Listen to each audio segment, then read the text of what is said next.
Remue ménage.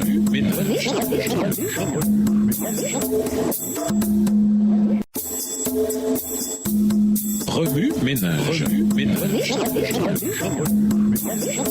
Bienvenue dans votre émission. Remue ménage. Nous voilà à la leçon de jeudi. S'impliquer, le rôle de chaque ouvrier. Chaque ouvrier, tout en préservant son individualité, doit chercher à travailler en harmonie avec tous les autres ouvriers. Chacun doit être uni à ses compagnons de travail par des liens de fraternité chrétienne et tous doivent être unis au Seigneur. Tous doivent avoir pour but l'avancement de la cause de la vérité. Que chacun cherche sincèrement à obtenir l'effusion du Saint-Esprit. Tous doivent faire de leur mieux. Tous doivent continuer à se tourner vers leur chef, étudiant les leçons qu'il a données en guidant son peuple depuis le tout début. Ceux que Dieu choisit pour ses ouvriers ne sont pas toujours doués aux yeux du monde. Le Créateur choisit parfois des hommes ignorants et leur confie une tâche particulière. Ils touchent une classe que personne d'autre ne pourrait atteindre. En ouvrant leur cœur à la vérité, ils sont rendus sages en Christ et par Christ. Leur vie inhale et exhale le parfum de la piété. Ils réfléchissent sérieusement avant d'ouvrir la bouche. Ils s'efforcent de promouvoir le bien-être de leurs semblables. Ils apportent soulagement et bonheur aux nécessiteux et aux personnes en détresse. Ils comprennent la nécessité de demeurer sous la formation de Christ afin de pouvoir travailler en harmonie avec la volonté de Dieu. Ils étudient la meilleure façon de suivre l'exemple du Sauveur, à savoir porter la croix et renoncer à soi-même. Ils apprennent constamment du grand maître en atteignant de plus hauts niveaux de perfection, tout en restant conscients de leur faiblesse et de leur infériorité. Ils sont attirés en haut par l'intense et aimante admiration qu'ils éprouvent pour la beauté du caractère de Jésus. Ils mettent en pratique ses vertus, car ils assimilent leur vie à la sienne. Ils vont sans cesse de l'avant vers le ciel, en bénédiction au monde et faisant honneur à leur Rédempteur. Le Christ a dit d'eux, heureux les débonnaires, car ils hériteront la terre. Matthieu 5, verset 5. Il faut encourager de tels ouvriers. Ils accomplissent leur tâche non pour être vus des hommes, mais pour glorifier Dieu, et elle supportera son inspection. Le Seigneur met ses ouvriers en relation avec des ouvriers aux talents plus remarquables pour combler leurs manques. Il est satisfait lorsqu'il constate que ces hommes sont reconnus et appréciés, car ils font partie de sa chaîne de service. Dieu désire que chaque maillon humain qui travaille pour lui soit reconnu, aussi minime que soit sa tâche. Les hommes qui se donnent de l'importance, qui sont remplis de la pensée de leur capacité supérieure, négligent ces humbles ouvriers contrits. Mais pas un seul instant, Dieu ne les perd de vue. Il remarque tout ce qu'ils font pour aider ceux qui ont besoin d'aide. Dans les parvis célestes, les rachetés, enfin rassemblés, se tiendront près du Fils de Dieu. Ils brilleront dans les parvis du Seigneur, honorés de lui parce qu'ils ont ressenti l'honneur de servir ceux pour qui il a donné sa vie. Extrait du livre Adventist Review and Sabbath Herald, revue Adventiste et Héros du Sabbat, 23 septembre 1902, écrit par Ellen G. White. Remue ménage, suite à l'étude de Romains 12. En quoi ces deux chapitres s'appliquent-ils dans votre vie? En quoi s'applique-t-il à votre vie sociale? Révisez le verset à mémoriser. En quoi s'applique-t-il à votre vie cette semaine? Au revoir. Et à demain si Dieu veut.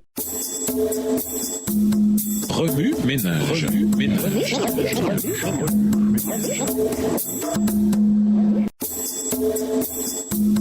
Remue ménage.